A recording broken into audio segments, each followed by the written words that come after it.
अस्सलाम वालेकुम, मैं हुस्मैन शाहिद। उम्मीद करता हूँ आप सब भी खैरियत से हैं। आज की इस वीडियो में मैं 476 वीज़ा से रिलेटेड कुछ क्वेश्चंस हैं उनके आंसर दूंगा, क्योंकि काफ़ी लोग मेरी वीडियोस पे भी कमेंट कर रहे थे और पूछ रहे थे, उनके कुछ क्वेश्चंस थे। तो आइए चलते हैं। तकरीबन मैंने 12 टू 13 क्वेश्चन जो है वो कंपाइल किए हैं, जो काफ़ी कॉमन क्वेश्चन हैं, और मैंने सोचा कि इनके मैं आंसर इस वीडियो में देता हूँ ताकि हर किसी का इससे फ़ायदा हो और लोगों की क्यूरीज क्लियर हों। तो आइए चलते हैं उन क्वेश्चंस की तरफ। सबसे पहले एक कॉमन क्वेश्चन लोग काफ़ी पूछते हैं कि हम नॉन एकम्पनिंग फैमिली मेम्बर्स जो हैं उनको ऐड करें या रहने दें, और सिस्टर्स और ब्रदर्स का ऑप्शन नहीं आ रहा। लाइक अगर आप जब फैमिली मेम्बर्स अपने लिखते हैं, फादर और मदर का तो ऑप्शन आता है, लेकिन सिबलिंग्स का ऑप्शन नहीं आ रहा। तो इसमें आपके पास चॉइस है। अगर आप अपने नॉन एकम्पनिंग मेम्बर्स को ना भी लिखें तो इट्स ओके, क्योंकि वो आपसे ट्रैवल नहीं कर रहे और वीज़ा सिर्फ आपने अवेल करना है और आप भी एप्लीकेंट हैं।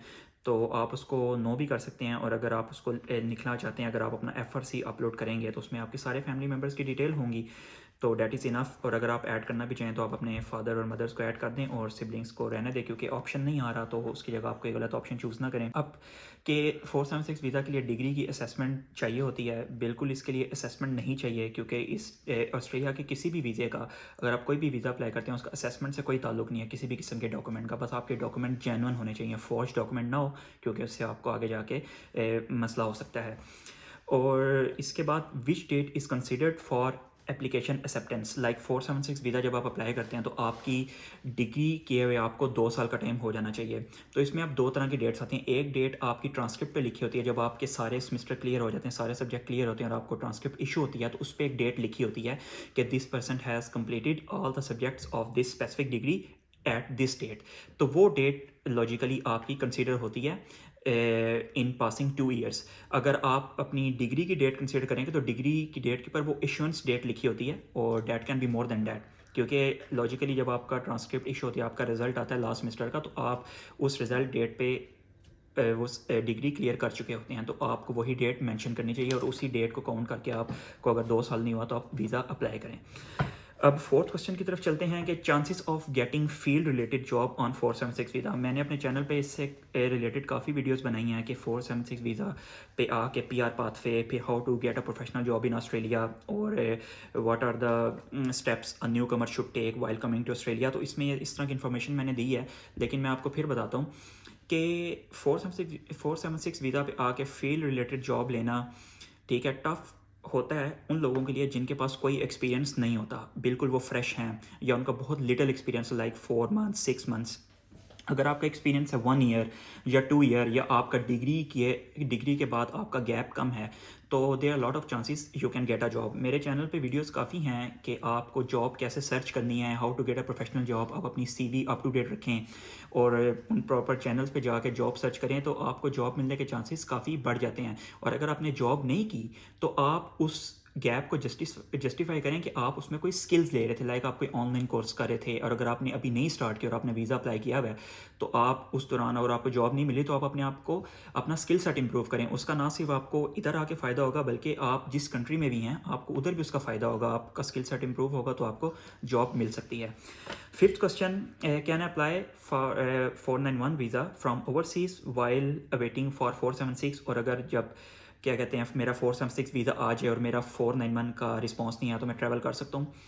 देखें, आप ऑस्ट्रेलिया में अगर आपने कोई वीज़ा अप्लाई किया हुआ है तो आप उस वीज़े के एप्लीकेंट होने के साथ साथ आप और भी कोई वीज़ा अप्लाई कर सकते हैं। इसमें कोई रिस्ट्रिक्शन नहीं है, क्योंकि आपका पासपोर्ट सबमिट नहीं होता, सारी एप्लीकेशन ऑनलाइन है, तो आप multiple visa at the same time apply कर सकते हैं, अनटिल अनलेस कि आप अपनी सारी डॉक्यूमेंटेशन आपके ठीक हों और आप रेलिवेंट इन्फॉर्मेशन सही प्रोवाइड करें। लाइक जो पर्सनल इन्फॉर्मेशन होती है वो उन जितने भी वीज़ा आप अप्लाई कर रहे हैं उनमें सेम हो।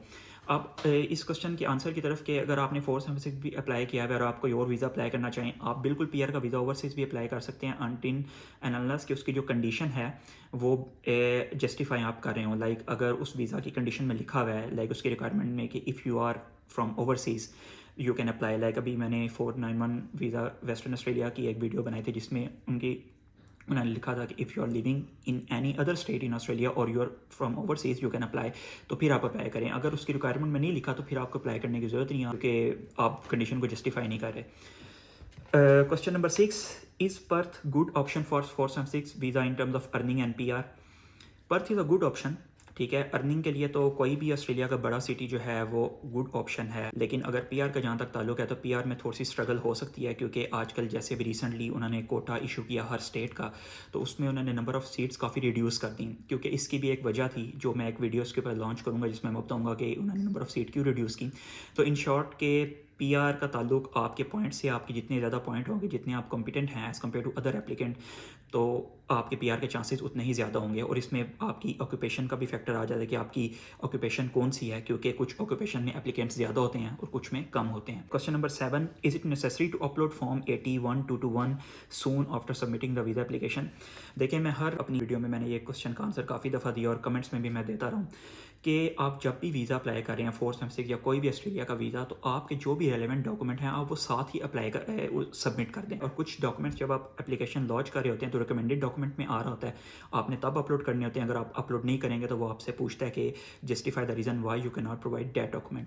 और अगर कुछ किसी डॉक्यूमेंट का ऑप्शन नहीं आ रहा और वो रिकमेंडेड में नहीं है, तो आप अपनी जब एप्लीकेशन सबमिट करते हैं तो उसके बाद आप अदर डॉक्यूमेंट्स में उसको अपलोड कर सकते हैं, उसकी डिस्क्रिप्शन आपकी आप रेलिवेंट लिखें।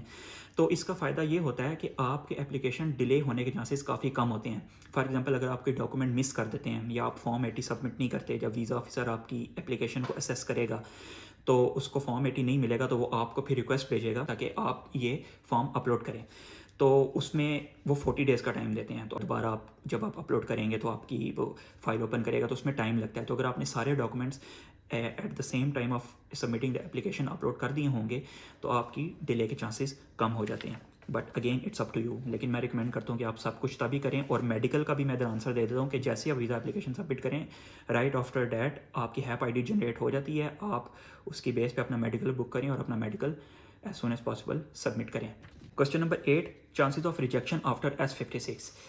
जहाँ तक 476 वीज़ा का ताल्लुक है, इसकी कंडीशन बहुत सिंपल है, रिक्वायरमेंट्स जो हैं, तो अगर आप उसको फुलफिल करें तो there are very less chances कि आपका ये वीज़ा रिजेक्ट होगा। डिले ज़रूर हो सकता है, ठीक है, जैसे आजकल प्रोसेसिंग टाइम काफ़ी ज़्यादा है, लेकिन रिजेक्शन के चांसेस काफ़ी कम है अगर आपने सारे डॉक्यूमेंट्स अपने ऑथेंटिक प्रोवाइड किए हैं और पूरी आप क्राइटेरिया पे पूरा उतरे हैं, तो you will get the visa. Question number 9, which city is better for mechanical and industrial engineering related job.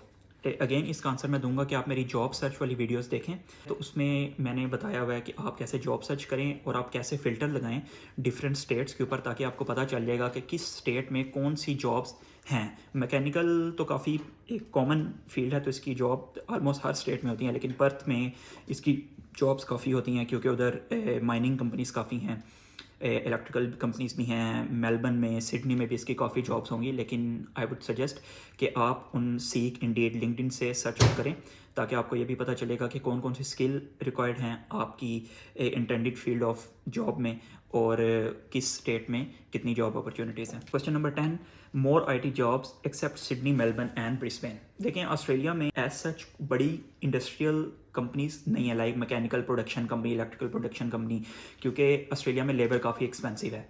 तो इस वजह से ऑस्ट्रेलिया में IT की जॉब्स काफ़ी ज़्यादा हैं और इन मेजर सिटीज़ के अलावा और भी सिटीज़ में ऑस्ट्रेलिया की इवन के रीजनल इलाकों में भी आपको IT की जॉब मिल जाती है। तो अगर आपका एक्सपीरियंस अच्छा है, तो अगर आपने CV अपनी अच्छी बनाई है और आप अगर सही तरीके से सर्च आउट करें, तो आपको जॉब मिलने के चांसेस काफ़ी ज़्यादा हो जाते हैं। Question number 11, how much money should one take with him for initial settlement. इसका भी आंसर मैंने अपनी एक रिसेंट वीडियो में दिया था ऑस्ट्रेलिया अपडेट में, कि आप किसी भी वीज़े पे अगर आ रहे हैं और स्पेशली 476, तो आपको अपने साथ कितने पैसे लेके आने चाहिए। जैसा कि आजकल राइट आफ्टर कोविड इन्फ्लेशन की वजह से हर कंट्री में महंगाई हुई, तो ऑस्ट्रेलिया में भी काफ़ी महंगाई हुई। तो मैं ये सजेस्ट करता हूँ कि आप जितने ज़्यादा पैसे लेके आ सकें वेल एंड गुड है, लेकिन अगर आप $2,000 से $3,000 इनिशियली लेके आएँ तो इट्स गुड, ताकि आपने अगर कोई आके छोटा मोटा कोई कोर्स करना है लाइक सिक्योरिटी का, या आपने कोई लाइसेंस बनवाना है, तो आप उसकी फ़ीस दे सकें, आपके पास 1-2 महीने का रेंट निकल है आपका, और आपके पास ग्रॉसरी के कुछ पैसे हों। इतने मिनिमम मैं सजेस्ट करूँगा कि आप लेके आएँ। तो बाकी इधर आके अगर आपको फील्ड रिलेटेड जॉब नहीं मिलती तो और जॉब्स काफ़ी ज़्यादा होती हैं, तो उधर से आप अपनी अर्निंग स्टार्ट कर सकते हैं। Question number 12, chances of getting field job with 1 और 2 ईयर्स ऑफ एक्सपीरियंस। इसका आंसर मैं ऑलरेडी दे चुका हूँ, अगर 1 से 2 साल का एक्सपीरियंस है तो चांसेस काफ़ी ज़्यादा होते हैं as compare to fresh graduate. अगर आपको ये वीडियो अच्छी लगी है तो इसको ज़रूर लाइक करें, शेयर करें और चैनल को सब्सक्राइब भी करें, और आपका कोई भी क्वेश्चन हो तो आप कमेंट में पूछें। अपना ख्याल रखिएगा। अल्लाह हाफिज़।